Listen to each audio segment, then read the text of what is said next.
Turn A Gundam is a quasi-adaptation of H.G. Wells' 1897 science fiction novel, The War of the Worlds, where a kid from the moon pilots a fossilized Gundam with a big ol' mustache to help Victorian-era United States fight off moon bipods and deal with land disputes.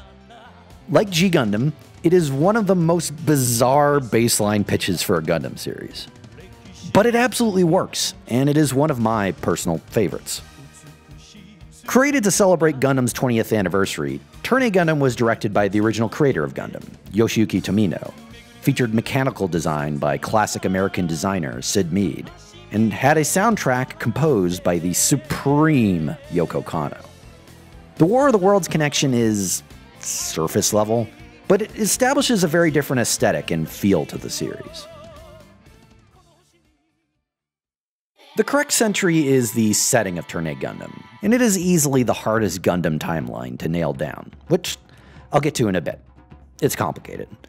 But on its face, Turn A is about Lauren Sayhawk, who as a young child comes to what appears to be our own Earth in the Victorian era as part of a reconnaissance mission from the moon. He integrates into Earth society, becoming employed by the wealthy Heim family after being rescued by the young socialite daughters, Soshi and Kiel, until one day, when participating in an Earth coming-of-age ceremony on a stone idol with the feisty Soshi, the moon race attack, using massive energy-belching walking bipods. The attack exposes the true nature of the stone idol, an ancient preserved mobile suit. From there on, the plot focuses on the frayed relations between the Earth and the moon, as those with good intentions on both sides find themselves being subverted by those either unwilling to accept peace or those looking to use the conflict to their own advantage. Turn A Gundam is many things.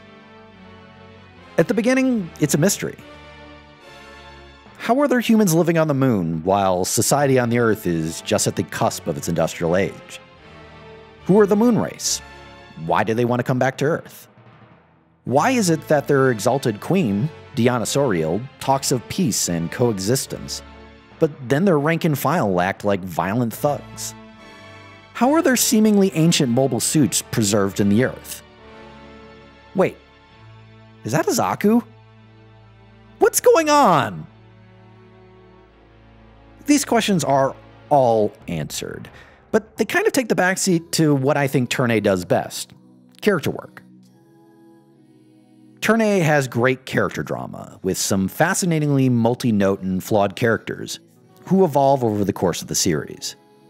Loran is a young idealist, and honestly kind of flat in his unwavering devotion to the ideals of his queen, but in that, he's a great foil for the cast at large. Soshi in particular is a wonderfully complicated character, who goes through a lot of stuff, and has a great arc. Another thing that makes Turn A great is its weight.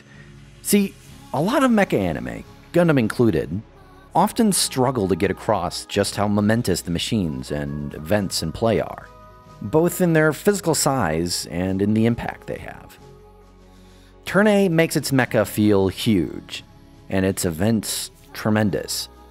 The combination of expert direction, framing, and grandiose soundtrack makes both the loud moments and the quiet ones feel simultaneously more important and more personal. Turn A is also one of the best realized commentaries in anime on war. Why do we fight? Hate? Fear? Ignorance? Loyalty to a cause? A nation? Even a person? Ideology as well, even when it is hypocritical to the extreme. Turn A explores these over the course of the series, often having our protagonists themselves working through these same motivations. Turn A is a Gundam series about avoiding war, rather than one about fighting war. That's not to say that it's devoid of action. Turn A has some fantastic mecha and action sequences. But it's trying really hard to avoid the "wow, cool robot" takeaways. To that end, Turn A spends a lot of its time castigating warhawks, those who glorify war on the basis of honor, pride, and glory, who exalt martial violence as an end to itself. But it preserves its ultimate ire for those who attempt to justify war as being good for society. That industrialization built on the mortar human bodies is necessary for that contemptible slogan, human progress. So, some heady stuff that applies to modern society. Though you could also read into it that there's some commentary on Gundam itself going on at the same time. So it goes. Is Turn A Gundam a good introductory Gundam series? I'd say yes. It's very self-contained and wonderfully unique, to be sure. If you are coming to Gundam specifically for the wow, cool robot factor, the power fantasy, or more of a focus on pure action, it might not be for you. But I feel it succeeds best of almost any Gundam series in doing what Tomita wanted to accomplish with the original Gundam.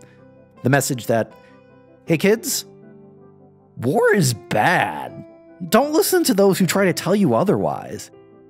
Don't listen to these assholes. They suck. Okay. So there's one last thing we need to talk about with regards to Turn A Gundam and the correct century timeline as a whole. It's kind of spoilery, so if you're interested in the series, but not interested in knowing the whole of what is going on, I'd recommend turning off the video now.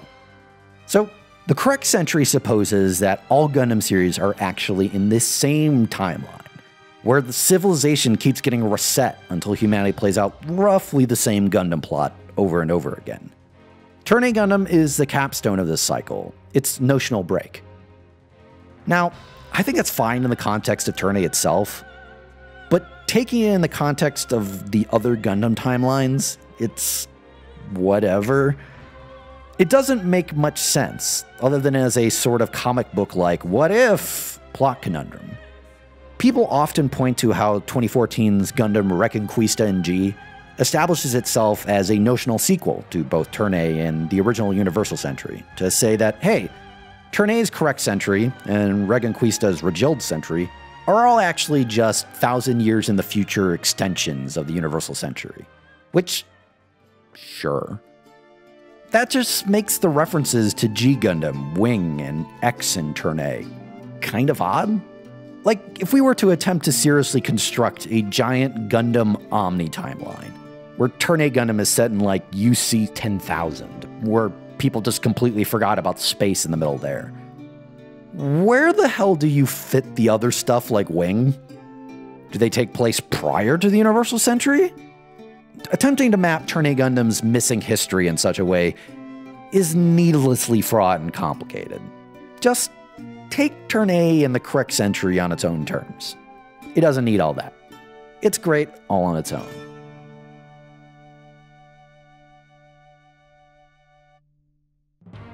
Next time, Gundam's single most successful spin-off tears the fandom completely in half, as it takes the Universal Century and turns every single knob to 11.